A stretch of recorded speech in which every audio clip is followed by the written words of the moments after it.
우리 다 함께 성경 봉독하도록 하겠습니다. 에베소서 4장 4절로 12절 말씀입니다. 함께 합독하도록 하겠습니다. 몸이 하나요 성령도 한 분이시니 이와 같이 너희가 부르심의 한 소망 안에서 부르심을 받았느니라.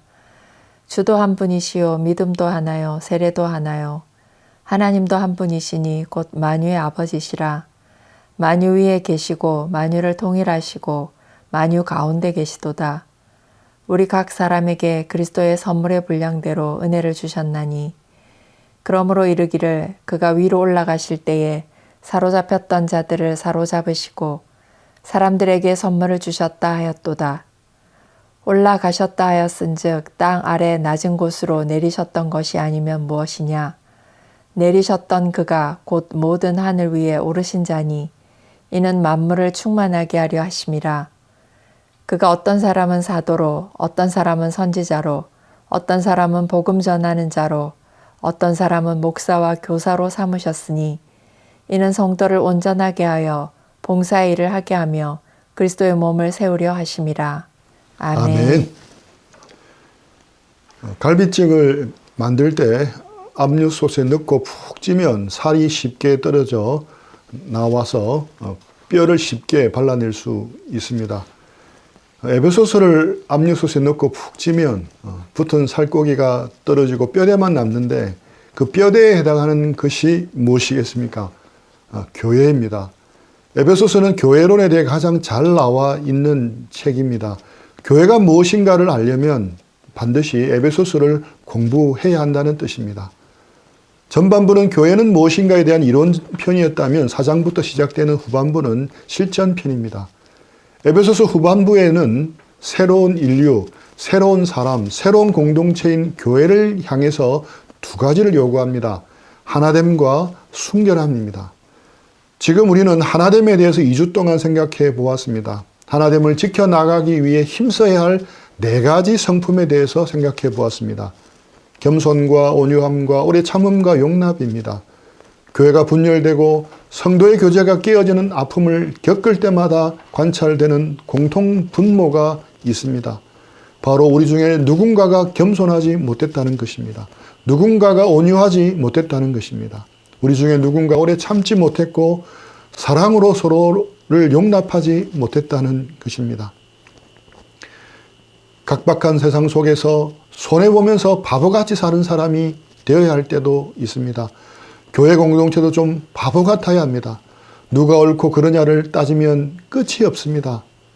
그릇이 서로 끼어서 안 빠져 고생할 때가 있습니다. 그릇 크기가 비슷할 때 일어나는 일입니다. 하지만 한쪽 그릇이 크면 절대 끼이지 않습니다. 품어낼 수 있습니다. 지위고하를 막론하고 신앙의 연수와 관계없이 현재 누구와 관계의 어려움이 있습니까? 두 가지 의미가 있을 수 있습니다. 하나는 내 그릇이 너무 작아서 그럴 수 있습니다. 또 하나는 내 그릇이 이제는 너무 커져서 그럴 수 있습니다. 많은 경우 관계의 어려움이 생기는 것은 이제 자신의 그릇이 커져서 그 사람과 비슷하게 되기 때문에 생기는 경우가 많습니다.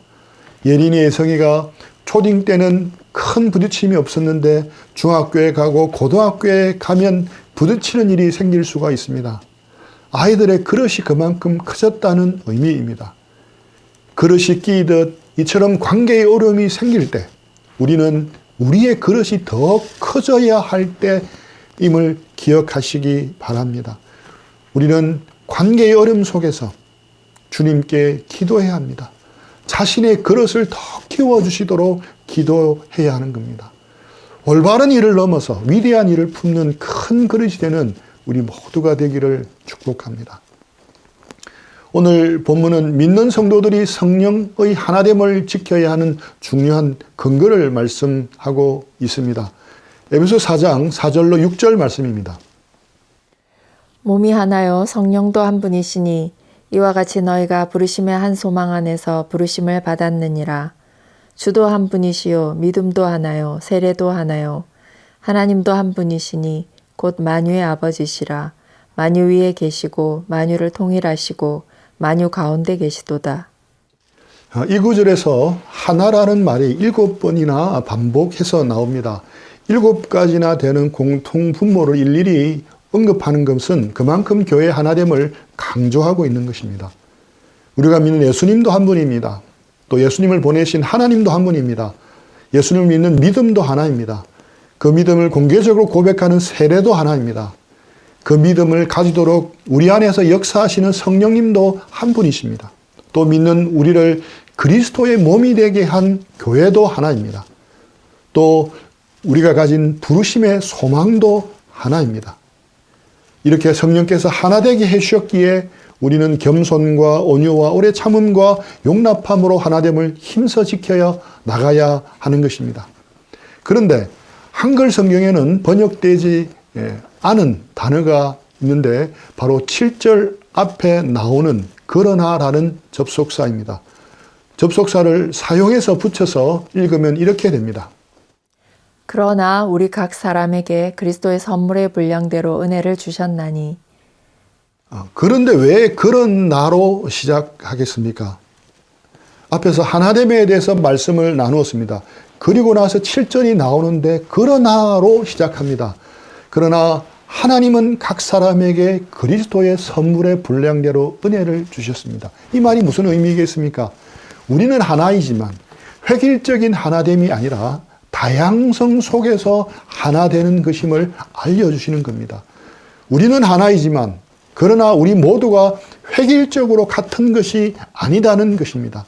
우리는 하나이지만 그러나 우리 각 사람에게 주신 선물의 분량은 다양하고 다르다는 겁니다. 즉 교회의 하나됨은 획일성, 유니포미티가 아니라는 의미입니다. 중고등학교 교복처럼 또 군복처럼 똑같은 색깔, 똑같은 디자인의 유니폼을 입혀 놓듯이 하나되게 하신 것이 아니라는 말입니다. 획일적인 하나됨이 아니라는 의미입니다. 하나님은 교회를 그렇게 만들지 않으셨다고 말씀합니다. 교회의 하나됨은 다양성 속에서 하나됨입니다. 나와 다른 것과의 하나됨입니다. 하나님은 우리에게 다양한 은사를 주셨습니다. 다른 사람과 절대 같을 수 없는 다양한 은사를 주셨다고 말씀합니다. 같은 목사라도 은사가 다를 수 있습니다. 저는 목사이지만 내성적이고 낯가림이 심한 편입니다. 저는 목사이지만 말주변이 없습니다. 말보다 글이 편하다고 느낄 때가 많습니다. 그래도 글재주가 있다는 말은 가끔씩 듣습니다. 이처럼 하나님이 우리 각 사람에게 주신 은사가 다릅니다. 이처럼 하나님이 우리 각 사람에게 주신 재능도 다릅니다. 같은 목사라도 같은 교사라도 은사와 재능이 다를 수 있는 겁니다. 그리고 각 사람은 직분도 다르고 역할도 다릅니다. 그래서 교회 하나됨을 말할 때 유니폼을 입은 듯한 획일적인 하나됨이 아닙니다. 유니포미티가 아닙니다. 다름 속에서 조화를 이루는 통일성입니다. 유니티입니다. 나와는 다른 다양한 사람들, 여러 종류의 사람들이 조화롭고 사이좋게 공존한다는 의미입니다. 자유로우면서도 질서 있는 상태입니다. 획일성하면 가장 먼저 떠오르는 것이 평양에서 펼쳐지는 아리랑 공연입니다. 수만 명이 펼치는 카드 섹션과 집단 체조는 전형적인 획일성입니다. 이는 강제로 이루어진 섬뜩하기까지 한 획일성이라 할 수 있습니다. 교회 하나됨은 결코 이런 획일성이 아니라 통일성입니다. 다양하지만 하모니를 이루는 통일성입니다. 마치 오케스트라를 연상하시면 됩니다.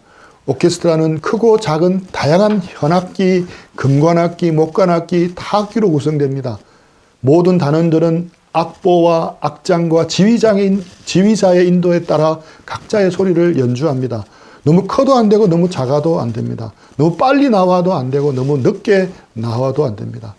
작곡가가 의도한 아름다운 화음이 나오게 하려면 지휘자의 인도를 따라 자신을 통제하고 조절하고 절제해야 합니다. 나와야 할 때 나오고 들어가야 할 때 들어가야 합니다. 다양한 악기가 다양한 사람들에 의해 연주되지만 서로 화음을 이루어 나갈 때 웅장하고 아름다운 오케스트라 연주가 되는 겁니다. 교회의 하나됨은 바로 이런 개념입니다. 교회 안에도 다양한 은사와 직분이 있습니다. 주일학교 교사, 찬양 인도자, 반주자, 장로, 권사, 집사, 대표, 기도 인도자, 안내위원, 식당 섬김이, 설교자 등 다양한 은사와 직분이 있습니다. 이 모든 사람이 교회의 주인이신 예수님, 영원하신 마에스트로이신 예수님의 지위를 따라 하나님의 악보를 연주하도록 부르심을 받은 것이 바로 교회입니다. 일전에 심야식당이라는 잔잔한 일본 영화를 보면서 감동을 받은 적이 있습니다. 심야식당은 도쿄 번화가 뒷골목에 자리 잡은 밥집입니다.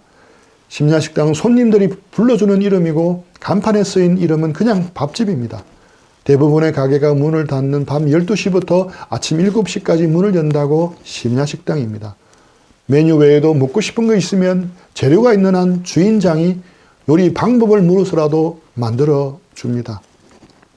가게를 여는 시간이 늦은 밤이고 새벽이다 보니 평범한 사람들 외에도 야쿠자, AV 배우, 율라급 종사들 같은 다양한 사람들이 옵니다. 주인장은 편견 없이 따뜻하게 이들을 대합니다. 배고픔만이 아니라 마음의 허기까지 채워갈 수 있는 식당이었습니다. 이 영화를 보면서 식당 주인장은 예수님 같고 그 식당은 교회와 같다는 생각이 들었습니다. 성경이 말하는 교회, 내가 꿈꾸고 소망해야 할 교회 공동체는 이런 모습이어야 하겠구나 하는 생각이 되었습니다. 제가 드라마를 잘 안 보는 편인데 작년에 아주 몰입해서 재미있게 본 드라마가 있었습니다. 응답하라 1988입니다. 서울 도봉구 상문동 한 골목에 사는 5 가족들의 이야기를 다룬 드라마입니다. 작년에 우리 딸이 집 앞 독서실에서 재수를 했는데 코로나 때문인지 코로나 덕분인지 저희 가족 3명이 1년 가까이 거의 매일같이 집밥을 먹었습니다. 저희 집에는 TV가 따로 없기에 식탁 위에 있는 스마트폰으로 이 드라마를 보았습니다. 점심을 먹으면서 때론 저녁을 먹으면서 보았는데 다음 편이 기다릴 정도로 재미있게 보았습니다. 재미있어서 웃기도 하고 또 살짝 눈물 짓기도 하고 OST를 따라 부르기도 했습니다. 제 대학 다닐 때였던 시절 이야기라 더 몰입이 잘 되었습니다. 쌍욕을 날려대는 엄마들의 모습들, 월급날 성동일이 사오는 누런색 통닭 봉투, 입을 깊숙이 밥공기를 넣어놓는 어머니의 모습 등등이 제 옛 추억을 떠올리게 해주어서 더 좋았습니다. 드라마가 그렇게 마지막 편을 향해 나아갈 때 웃고 울면서 제 마음속 계속 떠오르는 생각이 이런 교회를 만들고 싶다는 것이었습니다. 그 골목에 모여 사는 이 5 가족들 같은 교회를 만들고 싶다는 것이었습니다. 성경에서 말씀하시는 하나님이 원하시는 교회의 모습은 저런 모습이 아닐까 하는 생각을 하게 되었습니다.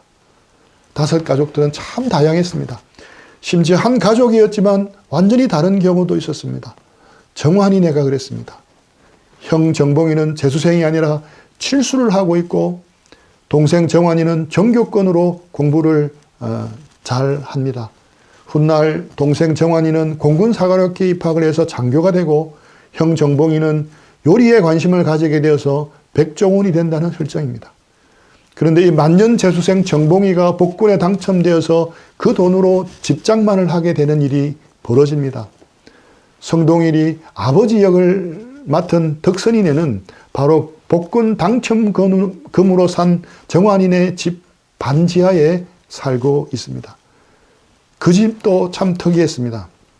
언니 성분아는 공부를 잘해서 서울대 갔지만 혜리가 역을 맡은 동생 성덕선은 특공대였습니다. 특별히 공부 못하지만 머리가 큰 사람이었는데 성격은 까칠한 언니와는 달리 누구와도 잘 어울리는 친화력을 가지고 있었습니다. 그리고 선운의 가족들은 사별한 남편이 남기고 간 연금으로 어렵게 가정을 꾸려가고 있지만 아이들이 착하게 잘 자라주고 있습니다. 아역으로 나온 진주라는 아이가 참 귀여운데 우리 예영이가 진주를 너무 좋아했습니다. 선운애와는 반대로 아내를 사별해서 호라비로 아들을 키우는 태기네 가족이 있습니다. 태기는 정규 학교를 다니지 않고 기원에 다닙니다. 바둑 천재라서 나중에 우리나라 제일 가는 바둑 기사가 됩니다. 동룡이네는 아버지가 상문고 학생 주임이지만 동룡이는 영 공부에 관심이 없습니다. 이 드라마를 안 보신 분들은 잘 이해가 안 되겠지만 제가 말씀드리고 싶은 결론은 이것입니다. 참 다양한 성격, 다양한 직업, 다양한 경제 수준, 다양한 재능, 다양한 성격을 가진 사람들이 어울려서 서로 사랑하고 믿어주고 함께 살아가는 것이 참 아름답다는 것입니다. 성경에서 말하는 교회는 바로 이런 모습이라고 무릎을 치게 만든 드라마였습니다.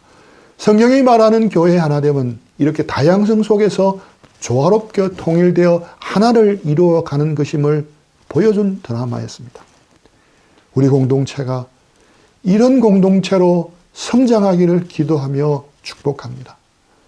하나님은 성도 한 사람 한 사람에게 각 사람의 분량대로 은사와 지혜와 능력, 재물, 재능, 건강, 지혜, 지식 등 모든 필요한 것을 가장 적당하게 주십니다.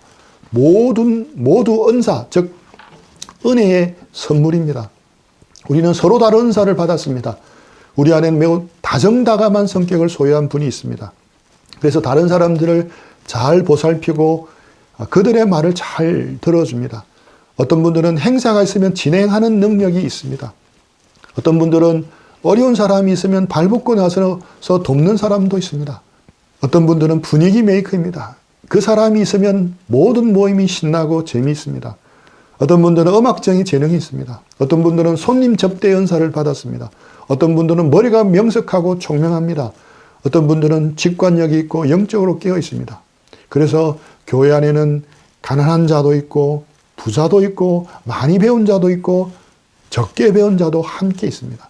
건강한 자도 있고 연약한 자도 있으며 영향력 있는 지위를 가진 자도 있고 그렇지 못한 자도 있습니다. 섬기는 자도 있고 섬김을 받는 사람도 있고 가르치는 자도 있고 노래를 잘하는 자도 있고 뭐든 맛있게 잘 먹는 사람들도 있습니다. 그러나 어느 하나 필요하지 않는 사람은 없습니다. 중요한 사람이 따로 정해진 것도 아닙니다. 색깔로 비유하면 무지개 색깔입니다. 빨주노초 파남보 7가지 색이면서도 하나의 무지개 색을 이루는 것입니다. 교회는 다 하나의 색깔로 획일적으로 만드는 곳이 아닙니다. 그 다양한 색깔을 유지한 채 하나의 목표와 소망을 향해 조화롭게 묶이는 것입니다. 유니포미티가 아니라 유니티입니다. 이런 곳이 성경이 말하고 우리가 추구하는 교회입니다. 하나님은 이런 교회를 이루어 나가라고 또 다른 선물을 주셨습니다. 우리 에베소서 4장 11절 말씀입니다. 그가 어떤 사람은 사도로, 어떤 사람은 선지자로, 어떤 사람은 복음 전하는 자로, 어떤 사람은 목사와 교사로 삼으셨으니 그것이 바로 교회에게 주신 은사입니다. 직분입니다. 이렇게 다양한 색깔의 사람들이 하나됨으로 조화를 이루어 그리스도의 장성한 분량에 이르도록 하기 위해 하나님이 주신 선물이 바로 은사요 교회의 직분인 것입니다. 사도 바울은 에베소서에서 여러 가지 은사와 직분 중에서 4가지만 언급하고 있습니다. 사도들, 선지자들, 복음 전도자들, 목사와 교사입니다. 먼저 사도는 최초로 지상의 교회를 세우는 역할을 했습니다. 그 다음에 나온 선지자들은 구약에서처럼 하나님이 주시는 말씀을 그 백성들에게 전하는 사람들입니다. 또 복음 전도자들은 복음을 전해서 사람들을 주님께로 인도하는 데 쓰임을 받는 사람들입니다. 마지막으로 목사와 교사는 교회 안으로 들어온 신자들을 가르치고 말씀으로 양육하는 역할을 담당했던 사람들입니다. 이런 직분들이 있어야 하는 이유는 분명합니다.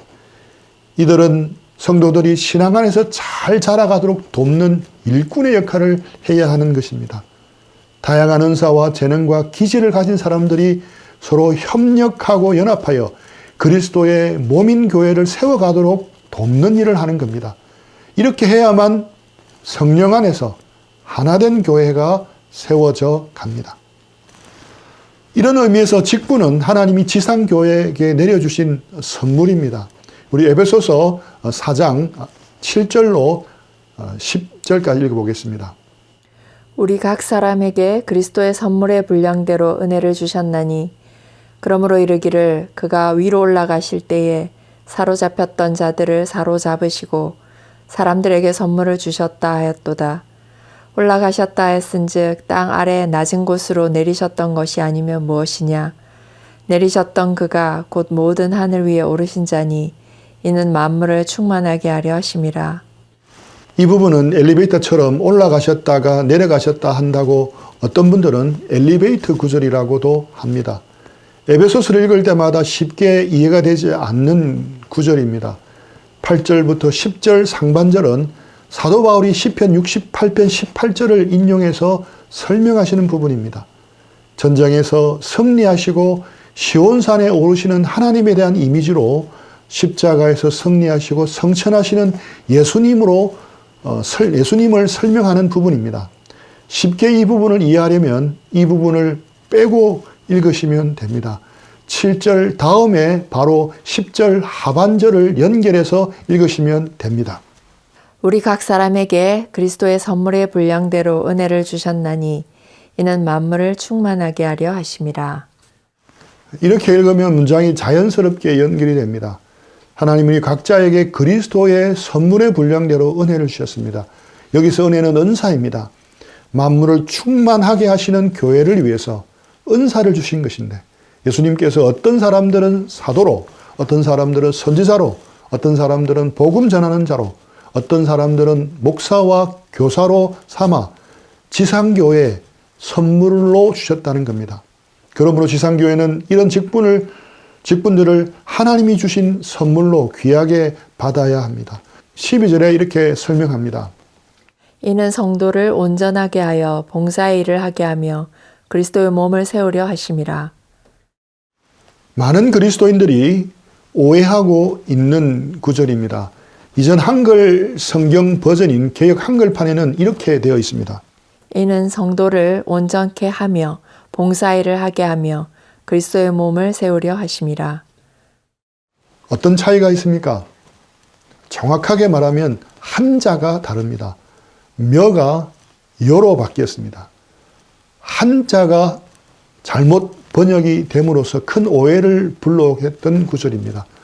온전케 하 며에서 온전케 하 여로 바뀌면 어떤 차이가 생기겠습니까?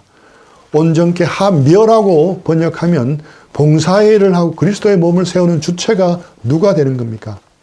교회 사역의 주체가 목사와 같은 사역자가 되는 겁니다.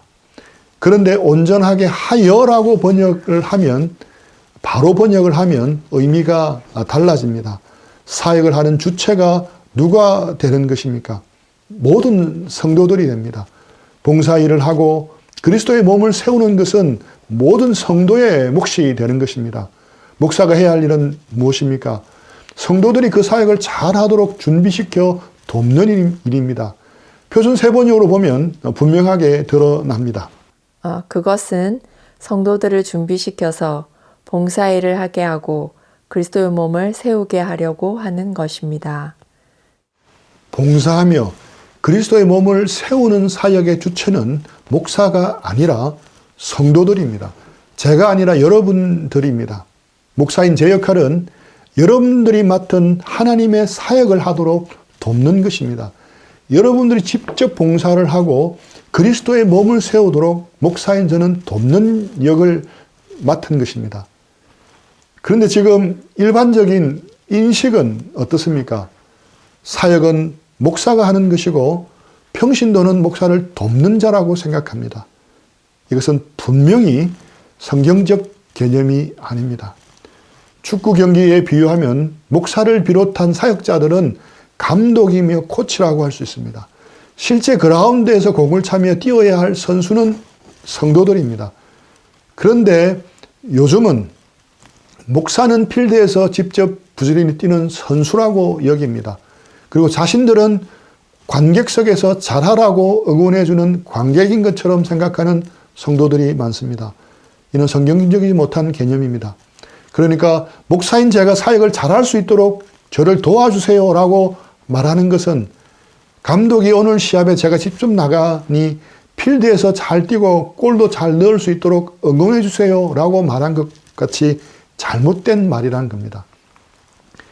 여러분이 저의 사역을 돕는 것이 아니라 목사인 제가 여러분에게 맡기신 하나님의 사역을 하도록 돕는 것입니다. 여러분 각자에게 맡기신 하나님의 사역을 잘 할 수 있도록 말입니다. 그래서 미국 어느 교회의 주보에는 사역자, 모든 교인, 사역자들의 조력자, 누구누구 목사로 되어 있다고 합니다. 우리 공동체는 어떻게 보면 작아서 섬기고 봉사할 수 있는 것이 많아 보이지 않습니다. 하지만 다르게 보면 시작하는 단계라서 섬기고 봉사할 수 있는 것을 찾으면 무진장 찾을 수 있습니다. 적극적으로 섬기는 일을 찾아서 하면 좋을 듯합니다. 그러나 코로나 시기에 우리는 지금 모일 수가 없기에 당장에 시도할 수 있는 봉사는 많지 않습니다. 이 상황에서 제가 제안을 드리고 싶은 것이 있습니다. 바로 전도 대상자 한두 명을 정하고 기도하는 일입니다. 가까운 가족일 수도 있고 친구일 수도 있고 아는 지인일 수도 있습니다. 코로나 기간은 많은 기도를 미리 쌓아둘 수 있는 기간이라 생각합니다. 그리스도의 몸을 세우고 봉사한다는 의미에서 일단 한두 명이라도 전도 대상자를 정하고 매일 기도부터 시작하면 좋을 듯 합니다. 성경이 꿈꾸는 교회를 우리도 꿈꾸면 좋겠습니다. 성경이 꿈꾸는 오케스트라와 같은 교회를 꿈꾸면 좋겠습니다. 성경이 꿈꾸는 심야식당 같은 교회를 꿈꾸면 좋겠습니다. 성경이 꿈꾸는 응답하라 1988 쌍문동 골목 공동체와 같은 교회를 꿈꾸면 좋겠습니다. 우리는 서로 가진 수많은 차이에도 불구하고 하나 될 수 있습니다. 저희 부부는 알면 알수록 참 부족한 것이 많은 사람들입니다. 하지만 오래 참고 사랑으로 용납해 주시면 좋겠습니다. 저희도 여러분들에게 그렇게 하기를 힘쓰겠습니다. 우리의 힘만으로는 할 수 없지만 세상 끝날까지 우리와 함께 하시겠다고 약속하신 주님이 계시기에 소망을 품고 기대를 해봅니다. 우리 공동체가 장차는 성경이 꿈꾸는 행복한 제자 공동체로 자라가기를 소원하며 기도합니다. 우리 들은 말씀 생각하면서 적용하고 기도하는 시간들을 드리겠습니다.